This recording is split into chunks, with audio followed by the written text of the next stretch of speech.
আজ সন্ধেবেলা প্রদীপের বুকটা জ্বলে গেছে, মনটা খুব ছটফট করছে, খুব খারাপ লাগছে। তো যাই হোক বন্ধুরা, আজকে তোমাদের সাথে শেয়ার করব প্রদীপের বুক জ্বলা কাকে বলে। যারা জানো না তারা আমার ভিডিওটা দেখলে হয়তো বুঝতে পারবে। নমস্কার বন্ধুরা, সঙ্গীতা লাইফস্টাইলের একটি নতুন ভিডিওতে তোমাদেরকে স্বাগত জানিয়ে আজকের ব্লগটা শুরু করেছি। সকালবেলা সমস্ত কাজকর্ম সেরে আমি পৌঁছে গেছিলাম আমি পালস পোলিওর সাথে যুক্ত আছি। তো সেই পোলিওর ট্রেনিং চলছে, এই বছরে এই প্রথম পোলিও হবে। তো সেই পোলিওর ট্রেনিংয়েই গেছিলাম। তো সকালবেলা বাসি কাজকর্ম থেকে শুরু করে সমস্তটাই করেছি, সেগুলো শেয়ার করিনি। আর এই পোলিওর ট্রেনিং থেকে ঘরে এসেছিলাম, অনেক দেরিও হয়ে গেছিলো। তারপরে দুপুরে খাওয়া দাওয়া করে রেস্ট নিয়ে বিকেলবেলা দেখো সন্ধে দিয়েছি। আর এদিকে দেখো আমি এখন শাকটা কুচিয়ে রাখছি। শাকটা যদি কুচিয়ে রাখা যায়, সকালে যখন তাড়াহুড়ো করে রান্না করি না, তাহলে সেই তাড়াহুড়োটা থাকে না। সন্ধেবেলা তো সেইভাবে কোনো কাজ থাকে না, তো সেই জন্য শাকগুলো বসে বসে এখন কুচিয়ে রাখছি।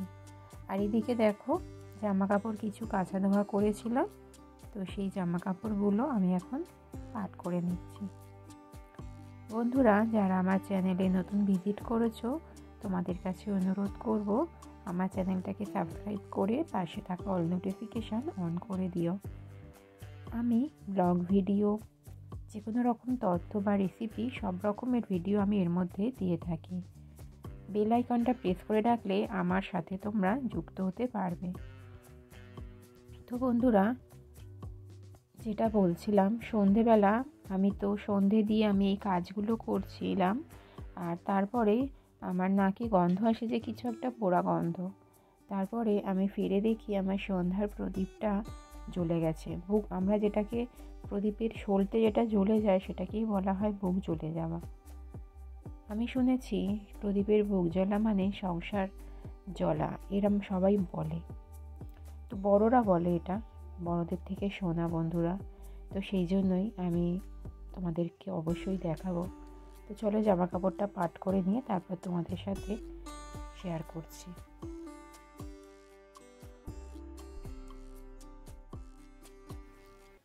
সকাল থেকে তো সব কাজকর্ম আমি করে নিলাম, বেশ ভালোই কাটলো সকালের থেকে।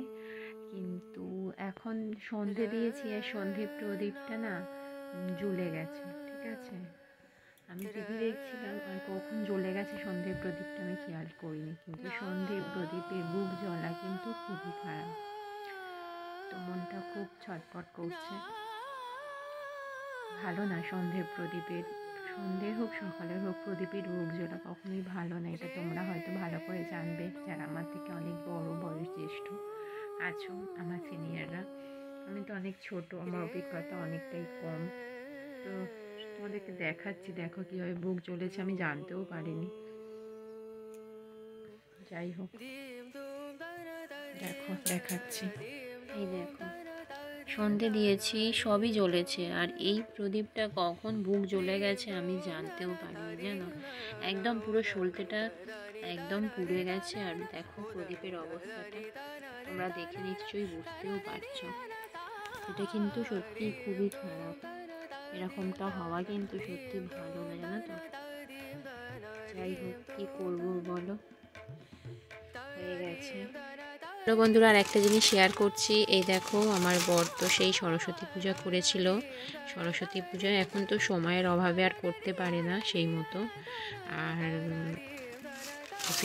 অফিস করে বলে করতে পারে না। আর এই দেখো সরস্বতী পূজা করে একটাই পূজা করেছিল, সেই পূজার এই যে সিধে দেয় না, সেই সিধে পাঠিয়ে দিয়েছে। এটা অ্যাকচুয়ালি কালকের পাঠিয়েছিল। এর থেকে কলা না ছিঁড়ে খাওয়াও হয়ে গেছে দুটো। এই রেখে রেখে দেখো নষ্টও হয়ে যাবে। আর এই যে দেখছো, এই যে কলাটা খাওয়াও হয়ে গেছে। এই একটা আমি একটা ছিঁড়ে খেয়েছিলাম। আর এখানে কী কী আছে চলো বার করে দেখি। আমরা দেখিনি বার করে কী কী দিয়েছে বা কী কী আছে। আমার বর বলেছে খেয়ে নেবে, নষ্ট করবে না। আর আমার সারাদিনের কাজকর্মতে একদম আর মনেই থাকে না। দেখো কখন খাবো বলো তো। এমনি পুজো করে ফল খেতে খেতে সময় চলে যায়, আবার এইগুলো, এটা একদিন রান্না করে নেব। এই সিধে মানে ব্রাহ্মণদের দেয় যেটা, সেইটাই জানো তো। এটা একদিন রান্না হয়ে যাবে আমার দুজনের, হাজব্যান্ড ওয়াইফের। ব্যাস এই জিনিসগুলোই আছে, এগুলো রেখে দিই, ফ্রিজে রেখে দিই, নাহলে খারাপ হয়ে যাবে বুঝলে। তো ফ্রিজে এগুলো রেখে দিই। পান তো আমি খাই না, পান সুপারি নাকি খেতে হয়। এগুলো আবার প্লাস্টিকে করে না রেখে দিলে এগুলো সব খারাপ হয়ে যাবে। খেতে দিয়েছে মানুষ, তাই না? এই দেখো ডাবটাও দিয়েছে, এটাও দেখিয়ে দিই সবই যখন দেখাচ্ছি। দেখো, আর এই যে গামছা, কার কার লাগবে গামছাটা বলো, মানি অর্ডার করে পাঠিয়ে দেব। দেখতেই পাচ্ছ। অ্যাকচুয়ালি লক্ষ্মী পুজোটাও ভালো, মানে অনেকটা করার সময় পায়, কিন্তু সরস্বতী পুজোটা এমন সময় পড়ে না, একদম করতে পারে না সরস্বতী পুজোটা।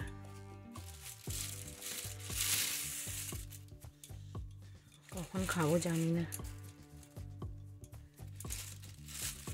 রেখে দিই, পরে খেয়ে নেবো। আর ডাবটা একদিন জল করে খেয়ে নিতে হবে আমাকে, ওকে। ঠিক আছে চলো।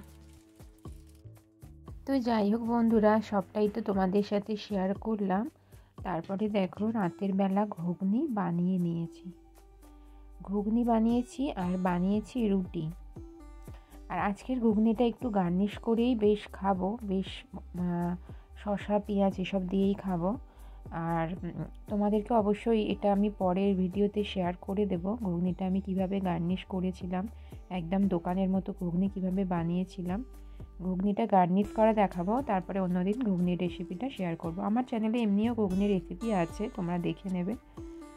আর এখন রাত্রিবেলা হয়ে গেছে, রুটি করে নিচ্ছি বন্ধুরা।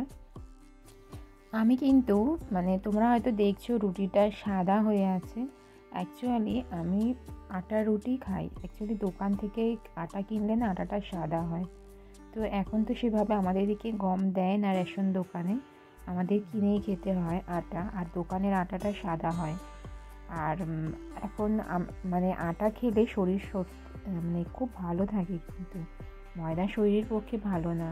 কিছু কিছু জিনিস আছে আমরা হয়তো মুখের স্বাদে খাই বন্ধুরা, কিন্তু সত্যি এগুলো খাওয়া কিন্তু ভালো না।